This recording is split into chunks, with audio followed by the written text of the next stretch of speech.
아모스가 예언할 당시에는 이 시돈보다 두로가 더 번창하고 더 왕성한 활동을 했던 도시였기에 아모스는 시돈보다 두로를 대표적으로 내세우고 있습니다. 이 두로에 대해서 몇 구절만 찾아보면 먼저 에스겔 27장 3절에서 5절 말씀에 보면 너는 두로를 향하여 이르기를 바다 어귀에 거주하면서 여러 성 백성과 거주하는 자여 주 여호와께서 이같이 말씀하시되 두로야 내가 말하기를 나는 온전히 아름답다 하였도다. 내 땅이 바다 가운데 있으며 너를 지은 자가 내 아름다움을 온전하게 하였도다. 스밀의 잣나무로 내 판자를 만들었으며 너를 위하여 레바논의 백향목을 가져 돛대를 만들었도다. 이 말씀에 기록된 대로 두로는 배를 건조하여 바다를 통한 이 무역, 이 거래에 특별히 많은 활동을 했던 도시였습니다. 또 에스겔서 27장 33절에도 내 물품을 바다로 실어낼 때에 내가 여러 백성을 풍족하게 하였으며 내 재물과 무역품이 많으므로 세상 왕주를 풍부하게 하였도다. 두로는 물질적으로 상당히 풍성한 도시였습니다. 한 군데 더 찾아보면 이사야 23장 8절 말씀에 면류관을 씌우던 자요 그 상인들은 고관들이요 그 무역상들은 세상의 존귀한 자들이었던 두로에 대하여 누가 이 일을 정하였느냐. 이 두로는 그 당시 활발한 이 무역 활동으로 세상에 잘 알려진 그러한 도시였음을 우리는 알 수 있습니다. 다시 아모스서에 들어오면 두로의 서너 가지 죄로 말미암아 말씀하고 있는데 우리가 서너 가지 죄는 이 수치대꾸법이라는 표현할 때 사용된 어법으로 사용되어서 3 플러스 3 더하기 4는 7 해서 완전한 수로 죄가 꽉 차 있는 상태를 뜻한다고 말씀드렸습니다. 참고로 성경에 보면 이 수치대꾸법이 여러 곳에 등장하고 있습니다. 앞에 어떤 수치가 나오면 뒤에 그것보다 하나 더 많은 숫자가 나오는 경우를 이 수치대꾸법이라고 그러는데, 예를 들면 뭐 x가 나오면 그 뒤에 x 더하기 1 나오고 있는 경우들을 이야기합니다. 예를 들어서 1과 2를 표현한 것들은 신명기 32장 30절에 보면 그들의 반석이 그들을 팔지 아니하였고 여호와께서 그들을 내어주지 아니하셨다면 어찌 하나가 천을 쫓으며 둘이 만을 도망가게 하였으리요. 또 2와 3이 등장하는 구절도 보면 호세아서 6장 2절에 보니까 여호와께서 이틀 후에 우리를 살리시며 셋째 날에 우리를 일으키시리니 우리가 그 앞에서 살리라. 또 6과 7를 표현한 구절도 욥기서 5장 19절 말씀인데요. 6가지 환난에서 너를 구원하시며 7가지 환난이라도 그 재앙이 내게 미치지 않게 하시며, 또 7과 8 미가서 5장 5절인데요. 이 사람은 우리의 평강이 될 것이라. 아수르 사람이 우리 땅에 들어와서 우리 궁들을 밟을 때에는 우리가 7 목자와 8 군왕을 일으켜 그를 치리니. 그런데 성경에서는 5와 6 그리고 8과 9에 이 수치 대꾸는 빠져 있습니다. 그 밖에도 다른 수치 대꾸들을 찾아볼 수 있는데 이 7과 70에 대한 수치 대꾸입니다. 7과 70이면은 뭐가 생각이 나죠? 네, 베드로가 예수님한테 가서 물었던 말씀이, 거기서도 7과 77이 나오고 7과 70이죠. 거기는 7과 70은 창세기에 이제 가인을 위하여 벌이 700일인데 라멕을 위하여 벌이 77배로다 여기서 나오고, 또 70, 80은 우리가 연수는 70이요 강건하면 80이다. 그런데 이러한 수치 대꾸가 강조하기 위해서 성경에서 이런 어법들을 사용합니다. 마태복음 18장 21절에서 22절 말씀과 누가복음 17장 4절 말씀에도 같은 예수님께서 말씀하신 말씀인데, 마태복음은 누구를 향해서 기록한 말씀이죠? 대상이 유대인들이에요. 근데 누가복음은 대상이 유대인이 아닌 이방인들입니다.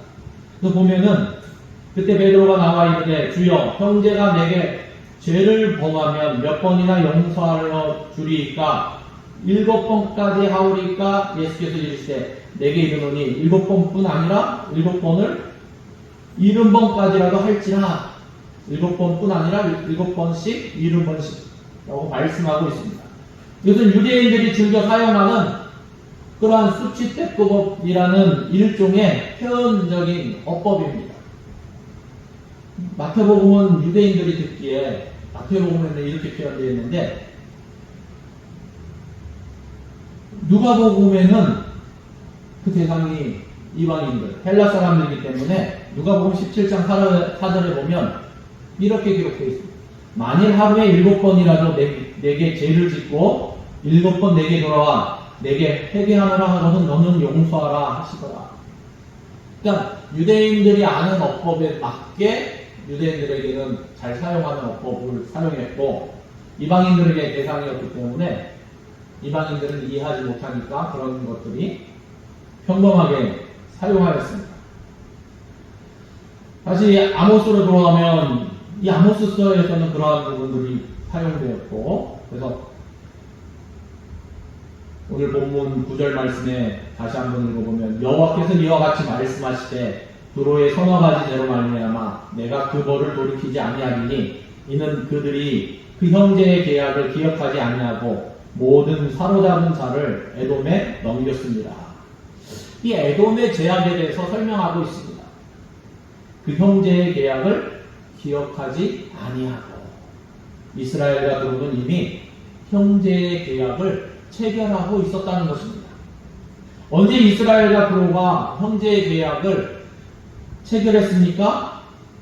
열왕기상 5장 1절 말씀에 보면 솔로몬이 기름 부음을 받고 그의 아버지를 이어 왕이 되었다함을 두로왕 히람이 듣고 그의 신하들을 솔로몬에게 보냈으니 이는 히람이 평생에 다윗을 사랑하였습니다. 이어서 12절 말씀에 보면 여호와께서 그의 말씀대로 솔로몬에게 지혜를 주신 거로 히람과 솔로몬이 친목하여 두 사람이 함께 약조를 맺었더라.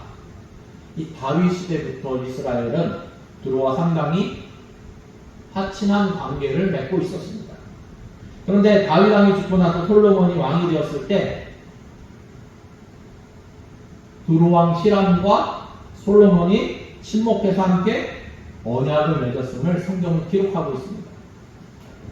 그 다음에 열왕기상 9장 13절에도 이르기를 내 형제여 내게 준 이 성읍들이 이러한가 하고 이름하여 가둘 땅이라 하였더니 그 이름이 오늘까지 있으니라. 이 말은 두로왕 히람이 솔로몬을 지칭하기를 내 형제여 이렇게 지칭했던 걸 볼 수 있습니다. 그러니까 서로 간의 형제처럼 지냈던 것을 볼 수 있습니다. 그리고 그들이 이 형제의 언약을 치른 것입니다. 그러니까 두로와 이스라엘 사이에는 형제의 언약을 맺고 있었음을 우리가 말씀을 통해서 찾아볼 수 있습니다. 그런데 두로가 형제의 언약을 기억하지 않았다는 것입니다. 그 대신 어떻게 했습니까? 모든 사로잡은 자를 에돔에 넘겼다 이렇게 말씀하고 있습니다. 이것은 지난 시간에 우리가 가사의 경우 이 가사도 에돔에 넘겼음을 그 죄를 똑같은 죄를 두로도 저질렀음을 성경은 우리에게 고발하고 있는 것입니다. 비인간적이고 비인도적인 처사를 행했다는 것입니다. 그들도 사로잡은 자를 역시 에돔의 노예로 팔아먹었다는 것입니다. 요엘서 3장 4절에서부터 8절 말씀해 보니까 제가 읽겠습니다. 두로와 시돈과 블레셋 사방아 너희가 나와 무슨 상관이 있느냐? 너희가 내게 보복하겠느냐? 만일 내게 보복하면 너희가 보복하는 것을 내게 신속히 너희 머리에 돌리리니 곧 너희가 내 은과 금을 떼었고 나의 진귀한 보물을 너희 신전으로 가져갔으며 또 유다 자손과 예루살렘 자손들을 헬라 족속에게 팔아서 그들의 영토에서 멀리 떠나게 하였음이니라. 보라, 내가 그들을 너희가 팔아 이르게 한 곳에서 일으켜 나오게 하고 너희가 행한 것을 너희 머리에 돌려서 너희 자녀를 유다 자손의 손에 팔리니 그들은 다시 먼 나라 스바 사람에게 팔리라. 여호와께서 말하였느니라. 이 성경 요엘서에 기록되어 있는 것처럼 이 두로와 블레셋 사람들은 이 당시에 노예 무역으로 악명이 높았던 것을 알 수 있습니다. 모든 사로잡은 자를 에돔에 붙였다는 것이 이 두로에게는 오늘 말씀해 보니까 특별한 제목이 되고 있습니다. 10절에 보면 그것에 대한 하나님의 심판의 기록이 나오고 있는데 내가 두로성에 불을 보내리니 그 궁궐들을 사르리라. 하나님께서 역시 대적하여 두로성을 쳐서 궁궐까지 불사르게 하시겠다고 말씀하고 있는 것입니다. 그런데 두로에 대한 심판을 보면 우리가 이미 앞서서 살펴본 다메섹이라든지 가사에 대한 심판과는 달리 결론적 전달자 양식이 빠져 있습니다. 또 그 다음에 나오는 11절부터 나오는 에돔에 대한 심판에서도 이 결론적 전달자 양식은 빠져 있습니다.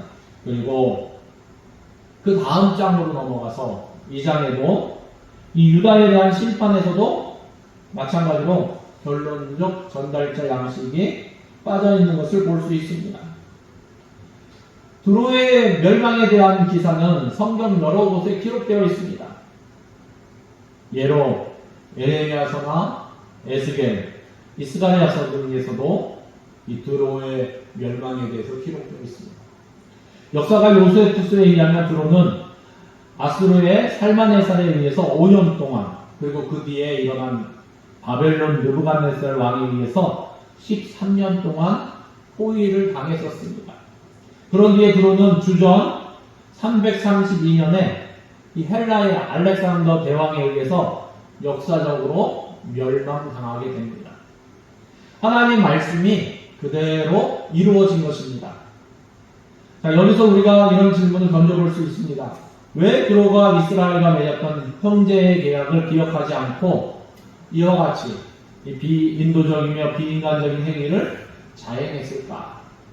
우리가 잘 아는 대로 북방 이스라엘의 아합왕은 이 시돈왕 옛 바알의 딸 누구죠?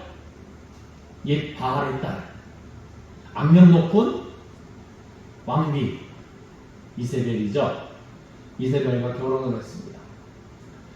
열왕기상 16장 31절에 보니까 느밧의 아들 여로보암의 죄를 따라 행하는 것을 오히려 가볍게 여기며 시돈 사람의 왕 옛 바알의 딸 이세벨을 아내로 삼고 가서 바알을 섬겨 예배하고, 그래서 이스라엘과 이 베니게는 두로와 시돈 지역에 있는 지역을 가리킵니다. 이 베니게는 더욱 밀접한 관계를 유지하게 되었습니다. 그런데 그 뒤로 어떻게 되었습니까? 이세벨이 악명 높은 야방의 왕비로서 바알신과 아사레신을 섬기게 했었는데 멸망할 때 어떻게 됐습니까? 예후 왕조가 일어나서 이 아합 왕가를 멸망할 때 바알 신을 섬겼던 모든 바알 선지자들을 예후가 다 죽여버립니다. 그때 이세벨도 예후에 의해서 비참한 세후를 맞이했던 것을 우리 성경에서 볼 수 있습니다. 열왕기하 9장과 10장을 보면 예후에 의해서 아합 왕조가 숙청당하는 모습이 적나라하게 기록되어 있습니다. 사랑하는 성도 여러분, 두로가 이와 같이 노예를 팔아서 쌓아놓았던 부귀 영화는 마치 바벨탑처럼 무너지고 말았습니다. 우리가 이 같은 사실을 생각하면서 이 땅에 사는 동안에 허무한 것들을 위해서 우리의 노력을 기울이려고 하지 말고 값 있고 가치 있고 영원한 것을 사모하면서 살아야 한다는 것입니다. 땅의 것, 육신의 것, 썩어질 것을 바라보지 말고 하늘의 것, 신령한 것, 영원한 것을 사모하면서 살아갈 수 있는 저와 여러분 되시기를 예수님의 이름으로 축원합니다. 기도하겠습니다. 하나님 감사합니다. 하나님, 진실로 인간의 이 정욕은 끝이 없어서 약속을 하고도 이 형제의 언약을 하고도 어떻게 보면 그것을 깨뜨리고 자기 유익을 위하여 잡아다가 팔고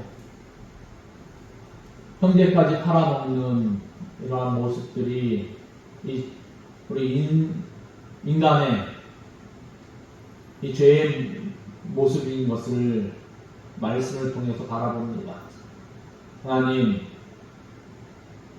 진실로 우리가 하나님의 말씀에 항상 들을 귀 있는 자로서 듣는 자가 되게 하시고, 특별히 땅의 것에 연연하는 것이 아니라 땅의 것에 연연하여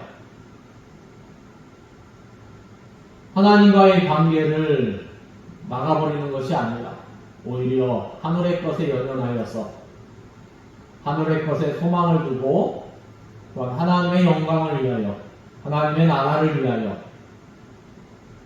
하나님을 기쁘시게 하는 하나님의 사람으로 살아갈 수 있기를 원합니다. 하나님, 우리가 하나님의 자녀인 것을 항상 기억하면서 생각과 말과 행동 가운데 하나님의 자녀다운 그러한 모습이 있게 하시고 또한 하나님의 영광을 드러낼 수 있는 우리 대명교회 모든 하나님의 자녀들 될 수 있도록 하나님 함께하여 주시옵소서. 모든 것을 감사드리며 예수님의 이름으로 기도드립니다. 아멘.